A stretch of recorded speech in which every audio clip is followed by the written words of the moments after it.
A very good evening to all our viewers and welcome to a brand new edition of News First Weekend, coming to you live from our Newsfirst studios in Colombo. I'm Arundhati Mudanayaka. Let's start off with a look at the stories making headlines this evening.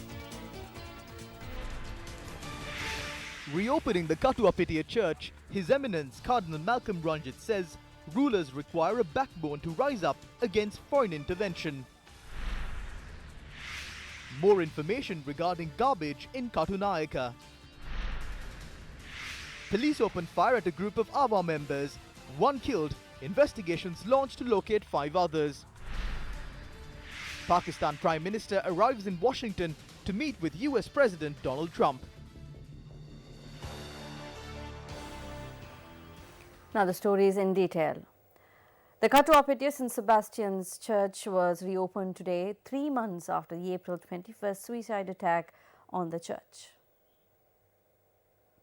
Devotees gathered at the St. Sebastian's Church in Katuapitiya this morning, calling to memory the loved ones they lost and praying for the repose of their souls.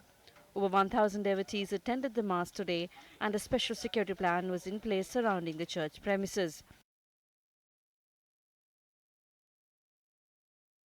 During today's Mass, the front pews of the church were occupied by the survivors of the attack 3 months ago.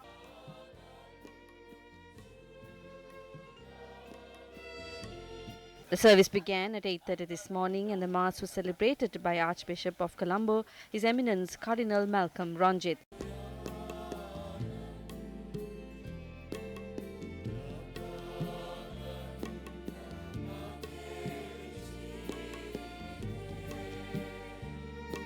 The reconstructed church was later dedicated by the Archbishop.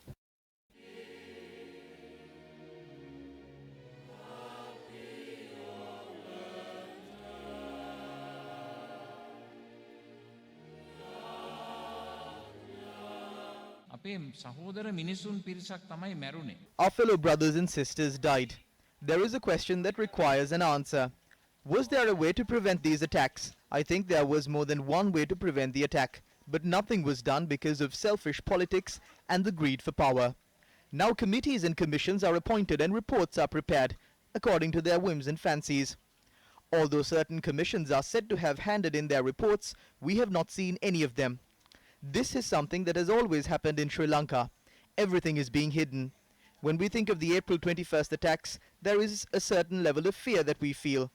On Wednesday, the Divana newspaper had said that the leader of IS, Abu Bakr al-Baghdadi, is in a military base of a powerful nation located in Iran. This is regarding the most powerful country in the world. We are intimidated by this. Is this leader of the IS a puppet of that nation? Were the people of that country aware of this attack? The United Nations is an organization that has been set up to control the whole world according to the will of 5 countries. So we cannot trust these people.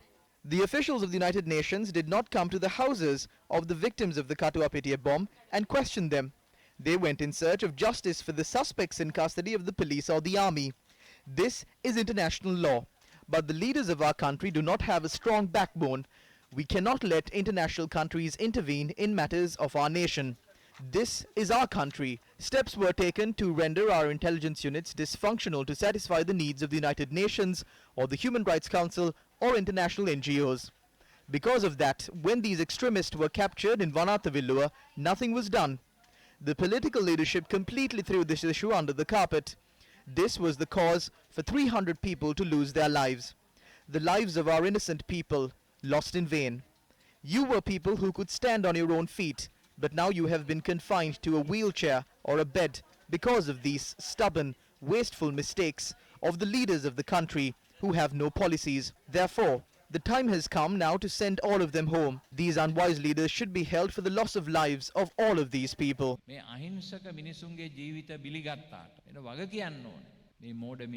The Cardinal also made a request from the general public of the country as well as Muslim devotees across the world. I make a request from everyone. Do not have any hate in your heart against Muslims or the religion of Islam. This was not done by them. This attack was orchestrated by an international group that used a group of misguided youth as part of their international conspiracy. Therefore, the Muslim population cannot be held accountable for this. Do not harm them. We must treat them with respect. A memorial constructed for the people who lost their lives in the April 21st attacks was also unveiled today. In line with the event, the foundation stone for a new building for Sunday school students, presentation of scholarships and a number of other programs were conducted under the auspices of Deputy Leader of the United National Party, Minister Sajith Premadasa. Minister Premadasa also presented the Cardinal a new proposal to provide financial aid to construct houses for the victims of the April 21st attacks. We would like to express our gratitude to Minister Sajith Premadasa and his wife.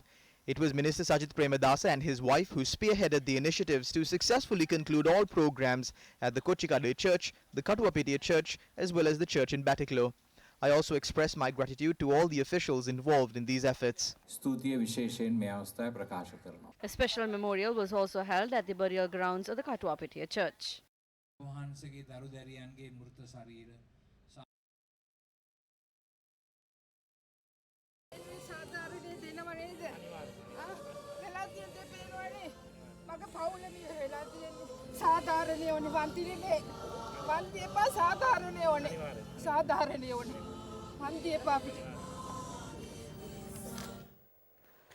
Haley's Free Trade Zone Limited, the Board of Investment of Sri Lanka and a number of other institutions have made contradictory statements regarding the garbage that was found at the Katunayaka Free Trade Zone. A release by Haley's Free Trade Zone Limited stated, quote-unquote, HFZ wishes to make it clear that it is not an importer or exporter of goods. Statements to the effect that HFZ imported these goods are therefore baseless and false. However, a communique issued by the Board of Investments of Sri Lanka states, quote, Haley's Free Zone Limited had imported from the United Kingdom 130 containers of used mattresses and carpets for the purpose of re-export in October 2017, unquote. According to the BOI, the consignment of garbage had been imported by Haley's Free Zone Limited. The communique further added, quote, however, in January 2018, having observed that a significant amount of this cargo was unloaded/stored within the free zone premises without being re-exported as envisaged, BOI has given written instructions to the company to strictly comply with commitments laid out in the BOI agreement and the applicable environmental regulations, unquote. The BOI had also taken steps to suspend all future import of used material and the company committed to clear all cargo by the end of February 2018. The BOI release further notes, quote, since the company has failed to re-export the goods as committed, the BOI board has decided to take stern action against the company with a view to concluding this matter expeditiously, unquote. We asked these babies as to what these strict measures that they have taken. They have not cancelled the license. They have not filed legal action. They have not done anything. Who is in charge of the BOI? We know who is in charge of this. We are not surprised about the course of action taken by the BOI because the chairman Mangalayapa does not have a good track record. We can remember him together with Ranil Wickramasinghe and Malik Samaravikrama created something called the Development Agency in 2017. They did this inside the World Trade Center in Colombo and spent billions of rupees to create this development agency that was not approved in Parliament. It was through this agency that the Hambantota port was handed over. We have a suspicion that it is these trillionaires who are responsible for bringing down this garbage. Is there a program to launder their money through this? This garbage had been piling up since 2014 and 2017. Only 29 have been re-exported. How much do they earn from this? They have not earned much through re-exporting these. The garbage has been dumped in right within the BOI declared FTZ in Katunayaka. Now, where the BOI belongs to, to whom it belongs to? It belongs to the MODSIT or the Minister of Development and International Trade. The Minister is Honorable Malik Samaravikrama. Now, the question here is, can Honorable Malik Samaravikrama, his secretary, chairman of BOISL and FTZ officials deny that they were ignorant in terms of this garbage dumping? In Ratupaswala, people were shot and killed because of the toxic substances that were released by a company owned by a famous businessman in Sri Lanka named Dhammika Pereira. In the end, the police special task force and the army were deployed to provide protection to the company of Dhammika Pereira. These containers of garbage were brought to the country by a company in which Dhammika Pereira is a member of the board of directors. But unfortunately, up to date, this company has only been given a warning. We ask for the residents of Dhammika Pereira in Payagala to be searched. Check what is in those containers there as well. Are you ready to do that? However, we don't think that this will happen in this country. Is this not murder? Is this not a grave crime? Is this government ready to punish people for such crimes? The honourable media is engaged in the vital task of revealing the truth behind this to the whole country. There is a central environmental authority where people wear ties and sit in air-conditioned rooms. When a businessman comes to them and says they want this to be done, they check how much money falls into their account and then they draft regulations accordingly. One of such regulations that were brought is the ban against polythene. Isn't this garbage dump bigger than the lunch sheets which were banned? Why is the Central Environment Authority now asking them to send it back? Shouldn't they have checked it before they were brought in? What are you doing here just wearing ties? We respect the customs trade unions, but they too have only detected this now.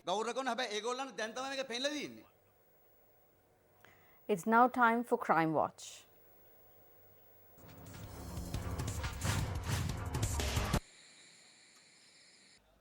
A 26-year-old was shot dead last night at the Malidua Kekilamandia junction in Ratgama. The deceased was identified as Samira Chandramal. Two unidentified shooters on a motorcycle had opened fire at the victim at around 9:30 last night.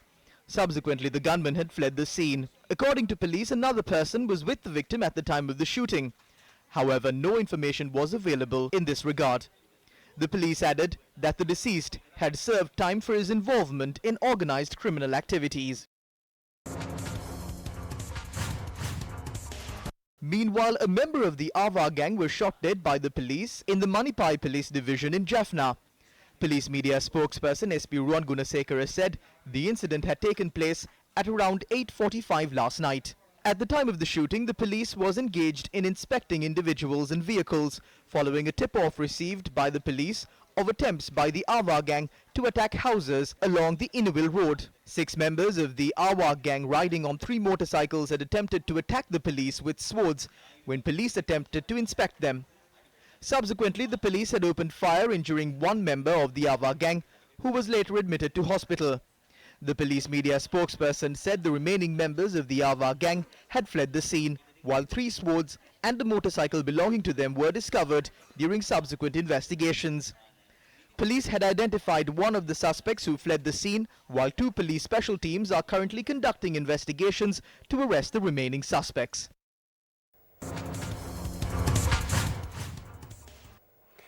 Area residents of Tuking-Henwate in Amitirigala, Avisawala allege that a large-scale sand mining scam is being conducted in the area. They point out that this has adversely impacted the environment. Tuking-Henwate in Amitirigala is a water catchment area and it supplies water to meet the needs of residents of a number of villages. However, the area residents allege that large sand mining in the area has severely impacted the environment. Area residents, together with representatives of the Rainforest Protectors of Sri Lanka, attempted to inspect the area last Friday. However, they were denied entry by a group of representatives who are said to be from a contracted company working on the plot of land.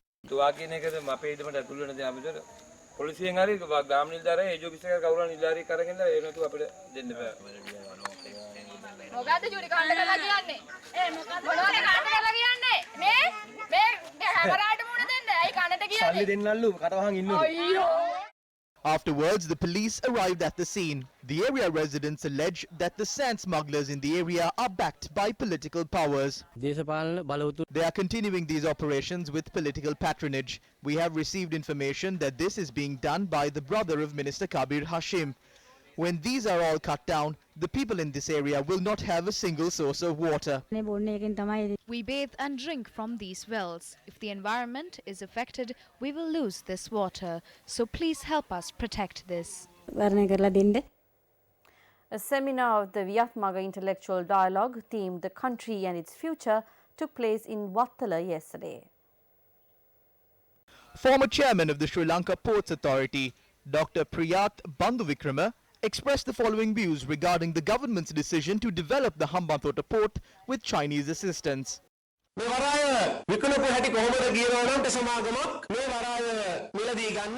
When the government was planning on selling the port, one company offered $1.1 billion. Recently, I met an employee of this company. I asked him, why did your company make such an offer?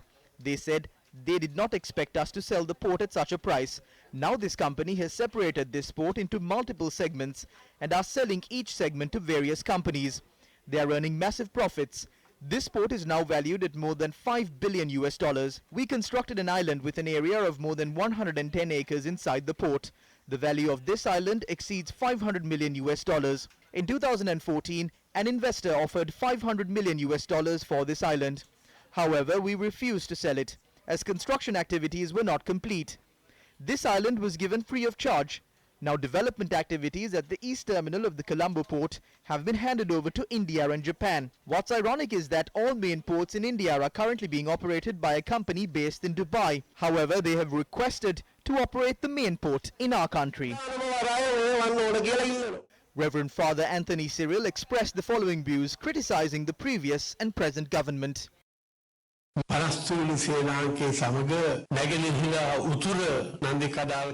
When the former president Mahinda Rajapaksa was informed of this, he returned to Sri Lanka. When he arrived in the island, he fell on his knees and kissed the ground.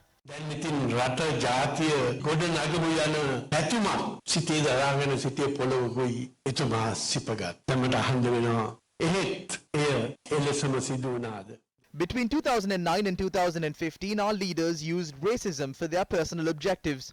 Then emerged nepotism and family members amassing wealth, resulting in the public voting them out of the government. I will not say the Yahapalne government that came into power in 2015 did not do anything. They must have done something, but I must raise the question, was it done in the right manner?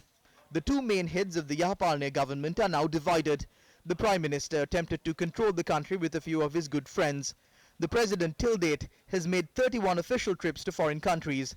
The Prime Minister also goes overseas for various purposes and to meet his friends in Singapore. When they return, they speak high of what they achieved. Ultimately, what they bring are only massive loans. The loans that you and I must pay. The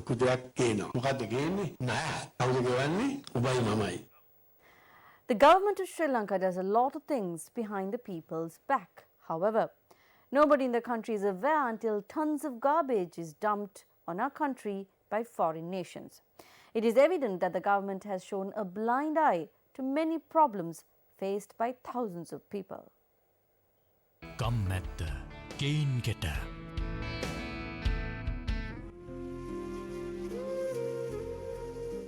This is the Hinagalgoda road. It has been 2.5 years since this road was built. What is left now is only a stream of rocks and not a road. A suspicion arises as to whether tar and stones were laid on this road at a cost of 42.1 million rupees, or the stones were laid dipped in tar.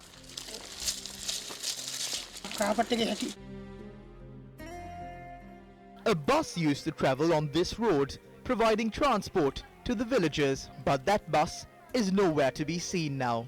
The reason the bus does not travel on this road is because there is barely any road remaining to travel on, but the trucks that transport tea leaves still travel on this road.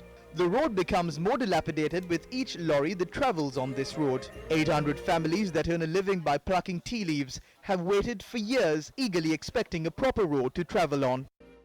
It is with great difficulty that Team Gammadda reached the Vellamulli Vaikal.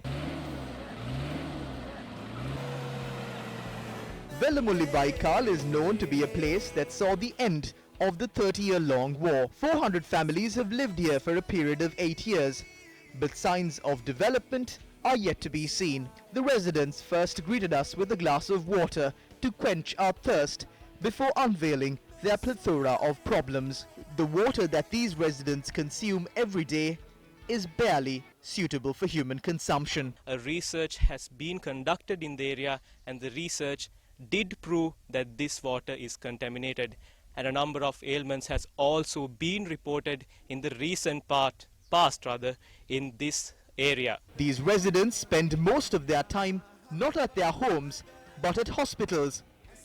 Many people have made Vellamulli Vaikal a place to visit after the end of the war. If you ever decide to embark on a journey to Vellamulli Vaikal, take a glass of water in your hands. You will surely experience the tragedy these people are going through. We heard about 280 families in Malliheteva, Pudukudu Irippu, who do not have clean water to drink. The hardships of these villagers have continued to aggravate, with the lack of clean drinking water from one side and the human-elephant conflict on the other. The ancient road used to take elephants to their bathing area is called the Kandi Vattegama at Gala Road. We heard about a critical water shortage faced by 300 families who reside alongside this ancient pathway. We saw the lives of the people who used to bathe elephants suffering without water at present. Although this village is named Kalugal Talava, these residents live in houses built on highlands. Wells cannot be dug to obtain water due to the strong rock valley. Even though there are springs downhill, there is no proper method to obtain water.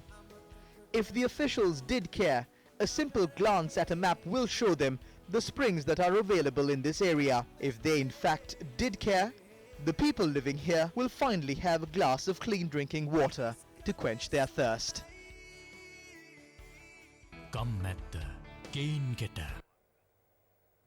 Let's now take a look at some views expressed by the government and opposition regarding the candidates of the upcoming presidential election.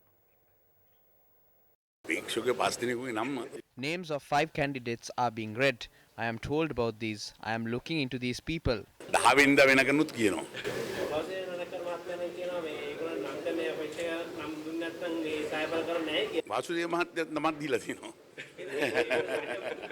We are looking into all of these. We will think about all of them and name a person who can win and who loves the country.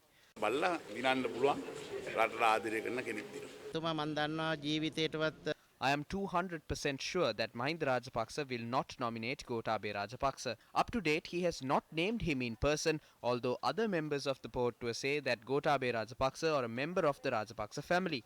But I think Mahinda Rajapaksa will definitely field Shiranti Rajapaksa. When the election is announced, we will reveal the name of our candidate to the country. We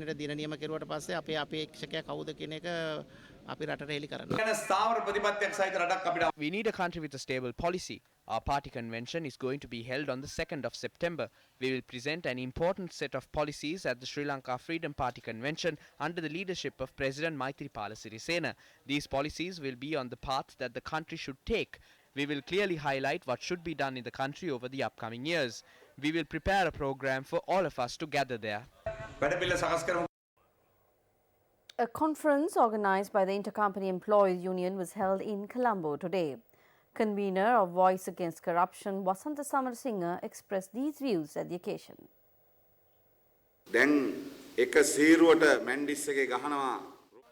Mendis is producing at a rate these days together with Rohit Abegunawardena. Abegunawardena makes the spirits, Aloysius makes Old Arak out of them. That is how it works. This makes sense. The government who came to catch the thieves have got together with the thieves, so the thieves roam free. Ravi Karunanayaka goes to the CID in the morning to give statements with regard to the bond scam. After that, he comes to Parliament and from 2 o'clock, he obtains a statement from the CID. How can the country place any trust on these thieves who rob the people's money? Mahinda Rajapaksa is the world's first president who has become an opposition leader. As the opposition leader, he is the only person who has not asked a single question from the Prime Minister in Parliament, and he is the first opposition leader who did not utter a word during a no-confidence motion against the government. Rattaran's illegal liquor outlet was caught. How come the excise department did not know that this outlet had been functioning for such a long time? This has been functioning with the approval of the excise department. There are ministers behind this.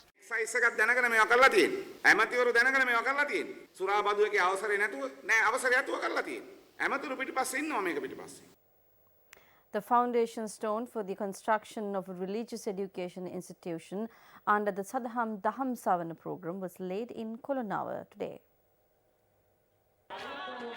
The foundation stone for the construction of the An-Noor Islamic School in the Al Ibrahim Mosque in Kohilavatta, Kolanavar was laid today under the auspices of the Deputy Leader of the UMP, Minister Sajid Premadasa, and MP S.M. Marika.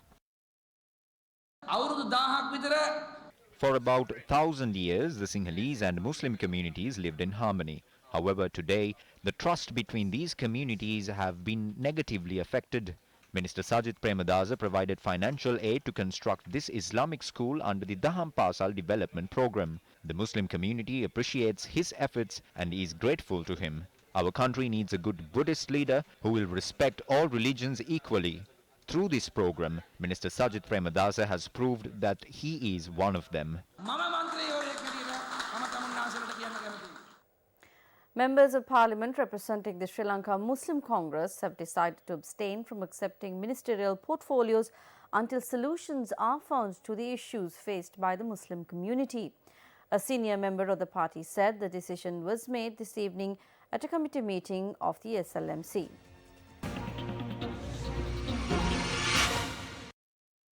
The Ampara District Secretary has written to the Director of the Department of Irrigation requesting for action to be taken against the officials of the Irrigation Department who had damaged the Damana Diulana historic veva in Ampara. The request was based on the observations made by the officials of the Damana Divisional Secretariat who visited the Diulana veva on Thursday. The Diulana veva that emerged with the drying up of the Navagiriyaba reservoir due to the drought is considered to have been built in the 3rd century BC. As this area falls within the four corners of the Rajagala archaeological zone, the Diulana veva is covered by the provisions of the Antiquities Ordinance. Officials of the Kalavanchikudi Irrigation Engineer's Office had destroyed the sluice gate of the Diulana veva and let the remaining water in this veva flow to the Navagiriyaba reservoir on the 7th of this month. Action TV on Sunday revealed details of the actions of the officer in charge of the Bakiella police who negotiated a settlement on the matter after a fisherman in the area lodged a complaint. The OIC had done this disregarding the provisions of the Antiquities Ordinance. These are attempts being made to provide water to nourish the farmlands of businessmen like farmers in the Batiklo district who have sowed seeds on an area larger than the area that had been agreed upon at the seasonal meetings of farmers. On Thursday, when the officials of the Ohana Divisional Secretariat visited the veva, the Irrigation Department had sent to the location one of its technical officers. However, the Department of Archaeology, considering the issue as one that does not fall within their ambit, had not sent a single official of the department to the location. The letter sent by the Ampara District Secretary to the Director of the Department of Irrigation states that Irrigation Department officials from Batiklo had damaged this veva located in Ampara. With the destruction of the sluice gate, the water levels in the Diulana veva has dropped to a point where the fish have started to die off. Given the archaeological importance of this site, the question remains as to why the Department of Archaeology has been a no-show on the ground when this national treasure is being blatantly destroyed. Director General of Archaeology, for your attention.